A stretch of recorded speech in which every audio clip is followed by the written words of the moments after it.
dated Nairobi, January 18, 2021. Ladies and gentlemen of the press, and indeed fellow Kenyans, my attention has been drawn to spurious allegations by Deputy President William Ruto concerning the ownership of my Yatta farm. Addressing a rally in Bomet on Friday, DP Ruto made a frivolous and unsubstantiated claim to the effect that I grabbed government land in Yatta. The wild claims hold no water. The allegations are a cheap and a desperate attempt at character assassination. I have endeavored to uphold the highest moral and ethical standards in all my public affairs.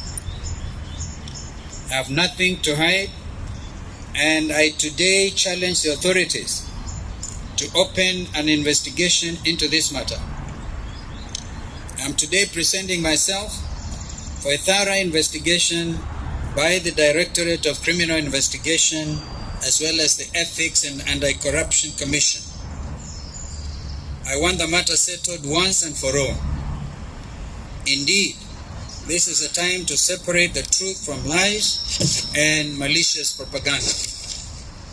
In the same vein, I challenge DP Ruto alias Arap Mashamba, well known for his unbridled greed for both public and private land, to offer himself for investigation concerning the following scandals that are in the public domain.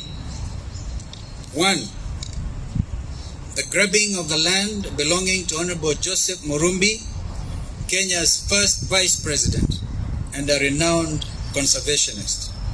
Indeed, across here we know of the Murumbi collection at the museums of Kenya. 2.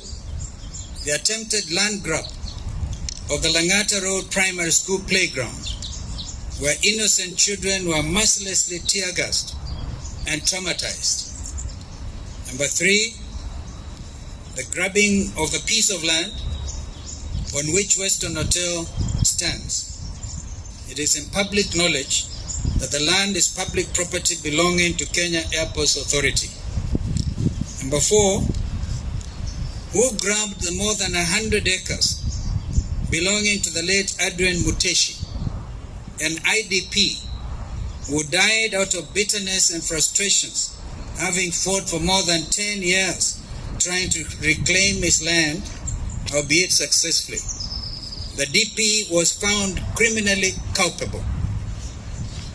Number 5, DP Ruto should tell Kenyans the truth about who swindled Makindu Motors of millions of shillings, where a businessman lost over 300 million shillings due to shenanigans emanating from Arambe House Annex, his office.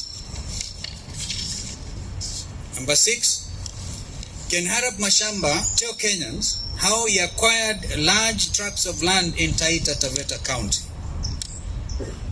Indeed, he has made it a habit to hop across to Taita Taveta.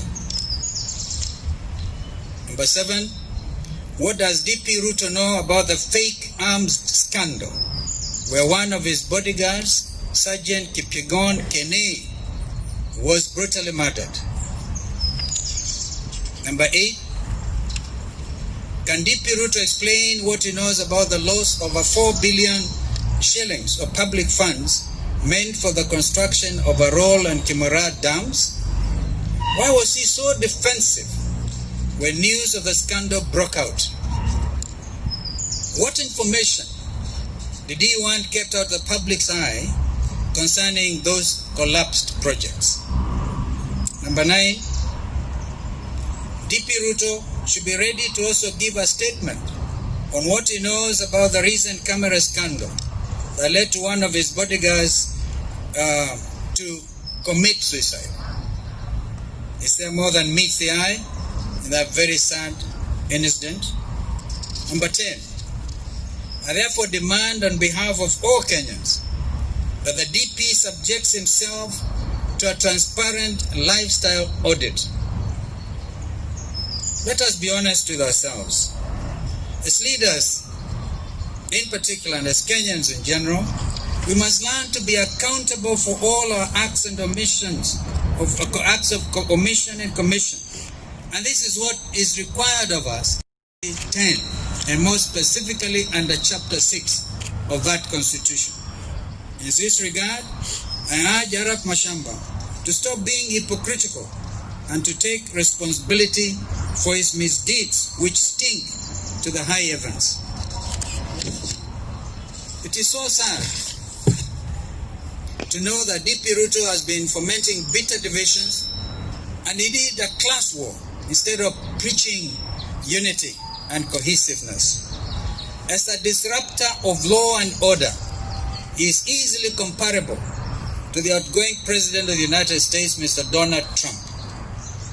Let us preach unity and avoid divisive politics that can plunge the country into chaos. Let us remember that we are one Kenya. This is our home, and we do not have another country to call home. People of DP Ruto's ilk must not be given the chance to wreak havoc through wolfishly deceitful manipulations. They must be stopped on their tracks. God bless you. God bless Kenya.